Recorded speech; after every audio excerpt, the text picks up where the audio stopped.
जिन आतंकवादियों को पाकिस्तान की सेना पालती है, जिनके दम पर भारत समेत दुनिया भर में आतंकी वारदातों को अंजाम देती है, उनको पाकिस्तान में ही चुन चुन कर मारा जा रहा है।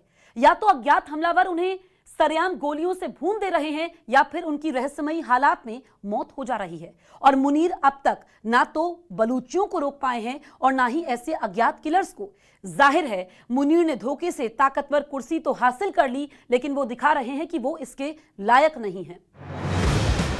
अफगानिस्तान में बैठी तहरीक तालिबान पाकिस्तान यानी टीटीपी पाकिस्तान के अंदर मौत बरसा रही है।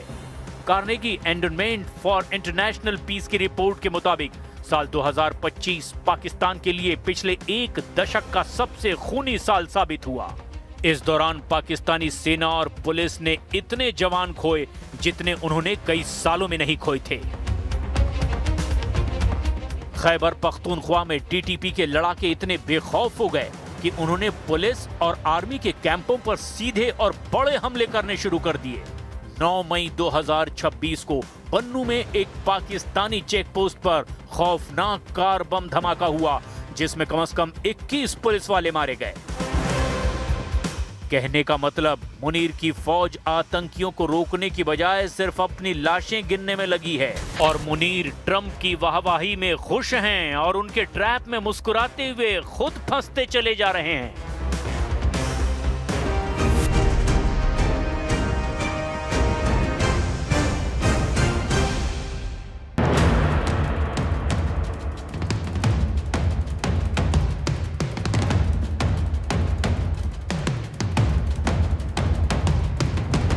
ये वो वाकया है जहां से असीम मुनीर का गद्दारी कोड एक्सपोज होता है। इमरान खान के समर्थकों का हंगामा, इमरान खान की गिरफ्तारी, इमरान को सलाखों के पीछे भेजना और पाकिस्तान के प्रधानमंत्री की कुर्सी पर एक कठपुतली को बिठाना, ये सब कुछ असीम मुनीर की रची हुई साजिश मानी जाती है।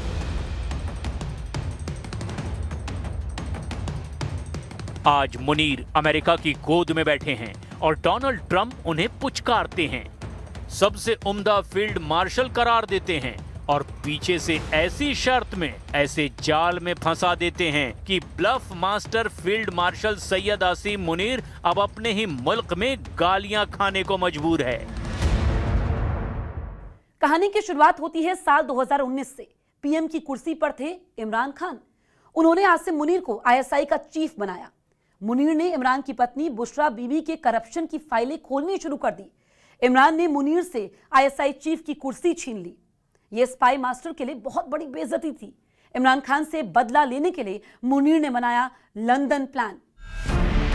एक साजिश रची गई और अप्रैल 2022 में इमरान खान की सरकार गिर गई या फिर गिरा दी गई। यूरेशिया रिव्यू की रिपोर्ट के मुताबिक लोकतंत्र को हाईजैक कर लिया गया। समर्थकों के साथ इमरान खान सड़क पर उतरे, हालात बिगड़े, कोर्ट से आदेश आया और मई 2023 में इमरान खान को गिरफ्तार कर लिया गया।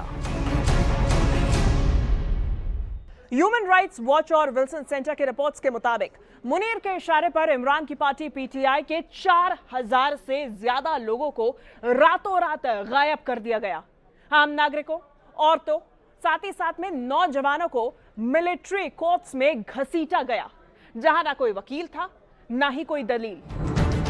मुनीर ने इमरान को सिर्फ जेल में ही नहीं डाला, बल्कि उसे राजनीतिक रूप से पूरी तरह खत्म करने के लिए चुनाव आयोग से लेकर जुडिशरी तक को अपनी जेब में रख लिया।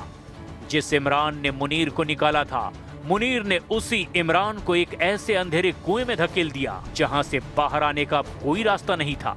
लेकिन मुनीर को यही नहीं रुकना था। मुनीर को चाहिए था पाकिस्तान का एकाधिकार। Carnegie Endowment for International Peace और चैथम हाउस जैसी दुनिया की जानी मानी संस्थाओं की डिटेल्ड रिपोर्ट्स बताती हैं कि मुनीर ने शहबाज की आड़ में संवैधानिक तख्ता पलट किया। मुनीर ने रातों रात 26वां और 27वां संवैधानिक संशोधन संसद से पास करवा दिया। इन संशोधनों से मुनीर हमेशा के लिए फील्ड मार्शल और चीफ ऑफ डिफेंस फोर्सेस बन गए। अब आसिम मुनीर पाकिस्तान की तीनों सेनाओं के बॉस तो हैं ही, साथ ही सबसे खतरनाक पाकिस्तान के परमाणु हथियारों का कंट्रोल भी उन्हीं के हाथों में आ गया है। ज्यूरिस्ट की लीगल रिपोर्ट के मुताबिक मुनीर ने खुद को जिंदगी भर के लिए कानूनी मुकदमों से पूरी तरह छूट दिला दी है। और तो और उन्हें लगा कि सुप्रीम कोर्ट उनके रास्ते में आ सकता है, तो उन्होंने एक नया फेडरल कॉन्स्टिट्यूशन कोर्ट ही बना डाला ताकि अपने हिसाब से जुडिशरी को चला सकें। अपने घर में तो उन्होंने एक के बाद एक पीएम पर कंट्रोल हासिल कर लिया, लोकतंत्र को काबू कर लिया। लेकिन जब आज से मुनीर इंटरनेशनल गेम में दाखिल हुए और वहां अपना खेल खेलने की कोशिश की, तो अंकल सैम ने ऐसा दांव खेला कि मुनीर बुरी तरह फंस चुके हैं। अब्राहम अकॉर्ड कबूल किया तो पाकिस्तान जलने लगेगा, और नहीं कबूल किया तो पाकिस्तान मरने लगेगा। दोनों ही सूरतों में हार सिर्फ मुनीर की नहीं, पाकिस्तान और पाकिस्तान के लोगों की होनी है।